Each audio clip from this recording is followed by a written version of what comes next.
વર્ગમૂળની અંદર વર્ગમૂળ, એની અંદર વર્ગમૂળ. હવે આવા પ્રકારના પ્રશ્ન હોય તો તેના જવાબ મેળવવા માટે વર્ગમૂળની અંદર કેટલી વખત x છે, તો કે વર્ગમૂળની અંદર 4 વખત x દેખાય છે.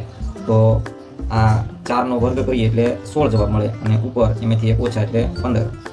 તો આ બધાનું વિસ્તરણ અથવા તો આ બધાનો જવાબ છે એ x ની ઉપર 15/16 મળશે. આના બરાબર આ 27 આમ નામ લખતા.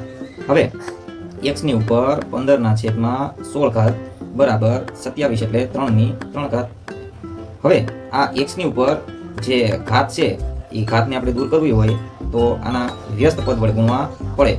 તો x 15/16 એનું વ્યસ્ત પદ થશે 16/15. તો આવું બંને બાજુ ગુણશું, 3 ની ઉપર 3 ઘાત અને આ બાજુ પણ 16/15 વડે ગુણતા આ 15 ની સામે 15 ઉડી જશે, 16 ની સામે 16 ઉડી જશે.